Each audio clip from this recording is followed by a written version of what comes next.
Morning church. और आज सुबह के डिवोशन के लिए एक पंक्ति पढ़ेंगे और ये है भजन संहिता 37, भजन संहिता 37 वर्स नंबर 25, वर्स नंबर 25। और इसमें इस तरह से लिखा है, मैं लड़कपन से लेकर बुढ़ापे तक देखता आया हूँ। ये दाऊद लिख रहा है।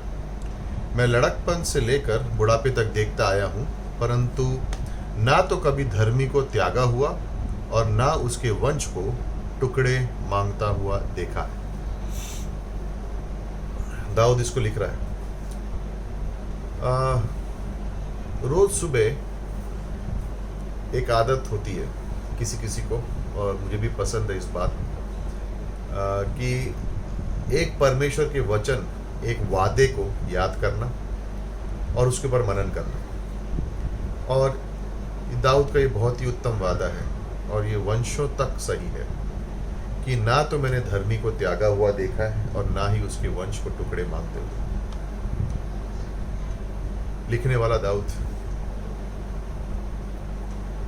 जीवन के सारे उतार चढ़ाव दाऊद ने लिखे, और इस व्यक्ति के जीवन से एक चीज हमें सीखने मिलती है कि परिस्थिति हो, लोग हो, कार्य हो, सेवकाई हो, कुछ भी हो, अगर हमारा मन परमेश्वर के संग सही है, हमारा संबंध परमेश्वर के संग मजबूत है, तो जीवन कुछ भी हमारे ऊपर फेंक सकता है। कोई भी पड़ाव आ सकते हैं, कोई भी रुकावटें आ सकती हैं।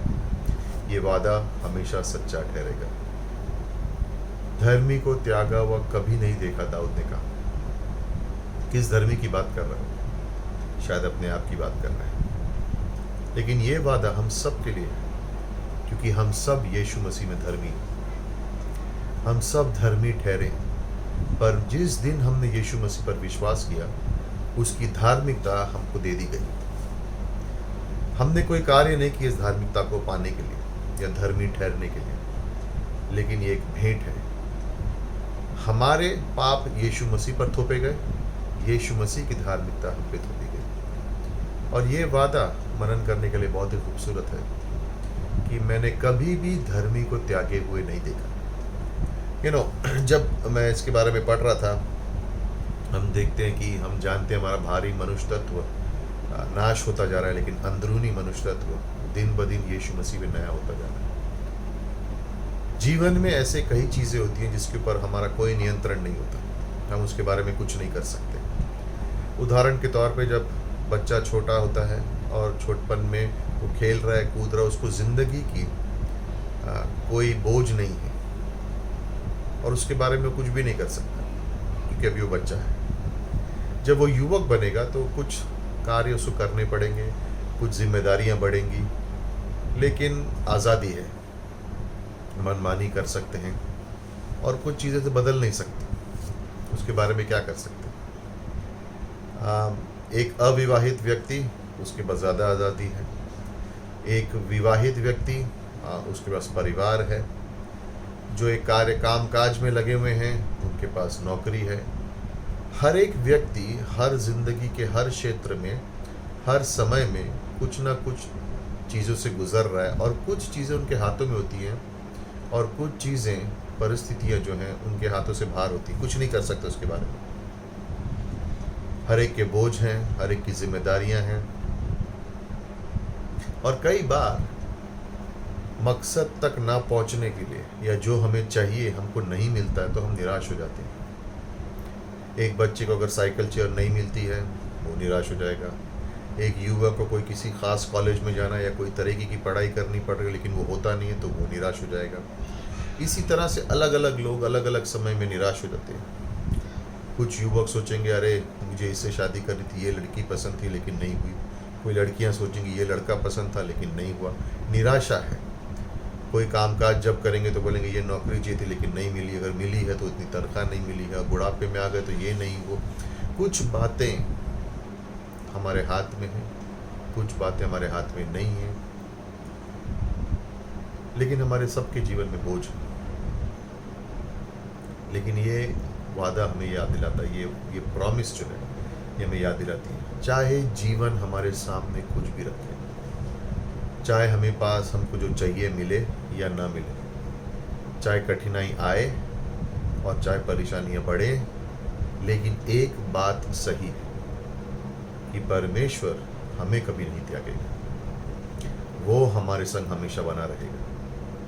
और अगर ये वादा हम सच में इस पर मनन करें तो हम ये हमारे मन में आश्वासन आ सकता है कि चाहे कुछ भी हो जाए, परमेश्वर हमें नहीं त्यागेगा। और दाऊद के जीवन में जब हम देखते हैं, उसको याद आ रहा है अपने जीवन में कि उसने क्या बातें हुई, क्या बातें बीती, अच्छी बातें, बुरी बातें, सब उसको याद आ रही हैं। लेकिन हम ये भी देखते हैं कि उस हमेशा दाऊद, जब हम पढ़ रहे हैं इस शब्द को, तो हमेशा परमेश्वर की इच्छा में नहीं चला दाऊद। कई बार उसने पाप भी किए, गुनाह भी किए। क्या परमेश्वर ने उसको देख के कहा कि चल तेरे गुनाह कोई बात नहीं, छोड़ देता हूं? नहीं, उसकी गुनाहों की उसको सजा मिली भी। कई बार उसको परेशानियों का सामना भी करना पड़ा, और जब उसने अंगीकार किया तो परमेश्वर ने उसको माफ कर दिया। लेकिन वो कभी त्यागा नहीं किया। चाहे सौल उसके पीछे दौड़ रहा हो और वो गुफा में छुपा है, परमेश्वर ने उसको त्यागा नहीं। उसने बातशीबा के संग व्यभिचार किया, परमेश्वर ने उसे त्यागा नहीं। उसने माफ़ी मांगी, परमेश्वर ने उसे माफ़ किया। उसने उराया की हत्या करवाई, और ये घोर गंभीर पाप था, और उसका इंजाम भी उसको भुगतना पड़ा, लेकिन परमेश्वर ने उसको त्यागा नहीं। और यही हम बात के ऊपर ध्यान देना चाहते हैं कि कई बार हमारे जीवन में परमेश्वर हमें शिक्षा ज़रूर देगा, लेकिन हमें त्यागेगा नहीं। अगर हमारे बच्चे हमारे घर में मस्ती करते हैं, बदमाशी करते हैं, तो हम उनको सही रास्ते पे लाने के लिए उनकी शिक्षा करते हैं, लेकिन हम ये नहीं कहते कि तुम मेरे बच्चे नहीं हो, घर से निकाल नहीं देते। उसी तरीके से हमारा उद्धार भी हम खो नहीं सकते। परमेश्वर हमें त्यागता नहीं। हाँ, हमारी शिक्षा ज़रूर लेगा वो, लेकिन हमें त्यागेगा नहीं। और ये बहुत महत्वपूर्ण है हमारे जीवन में हमें समझने के लिए कि हो सकता है कि शायद हम में से किसी ने परमेश्वर की आज्ञा नहीं मानी है, और हमें लग रहा होगा कि परमेश्वर ने हमें त्याग दिया है। देर नहीं हुई है, सिर्फ अपने आप को मोड़ो, जिस मार्ग पे चल रहे हो उससे वापस हो लो। आप जान जाओगे कि परमेश्वर ने आपको त्यागा नहीं है, वो आपके लिए इंतज़ार कर रहा है। सोचिए ना कि अगर परमेश्वर हमें त्याग दे तो हम एक क्षण भी जी नहीं पाएंगे। अगर यीशु मसीह हमें एक क्षण के लिए भी त्याग दे तो हम क्या कर पाएंगे? कुछ भी नहीं, हम खत्म हो जाएंगे। लेकिन उसके प्रेम, उसके अनुग्रह ने वादा किया है, वो हमें कभी नहीं त्यागेगा। और जब मैं इस वक्त इस वचन को पढ़ रहा हूँ, मैं सोच रहा हूँ कि क्या ज़रूरत है मेरे जीवन में। जिस भी चीज़ की ज़रूरत हो, परमेश्वर उसके लिए काफ़ी है। और ये वर्स मुझे अच्छी लगती है, उसमें लिखा कि ना उसके वंश को टुकड़े मांगते हुए, एक्चुअली अंग्रेजी में इसका शब्द है, ना उसके वंश को भीख मांगते हुए देखा। धर्मी जो ठहरे हैं परमेश्वर की नज़र में, वो कभी भीख नहीं मांगेंगे, क्योंकि वो अनंत काल के जीवन के वारिस हैं। परमेश्वर हमारी प्रार्थनाओं का जवाब आज भी दे रहा है। परमेश्वर हमारे जीवन की जो भी ज़रूरत है उसको आज भी पूरा कर रहा है। वो ये सिर्फ कह रहा है, मत्ती 6:33, परमेश्वर के राज्य की खोज करो पहले, उसके धार्मिकता की, और ये सारी बातें तुम पे जोड़ दी जाएंगी। हाँ, जिंदगी में उतार चढ़ाव आ सकते हैं, परेशानियां हो सकती हैं, परिस्थितियां हो सकती हैं, हम नाकाम हो सकते हैं, पाप आ सकते हैं, लेकिन उसका अनुग्रह हमें संभाले रखेगा।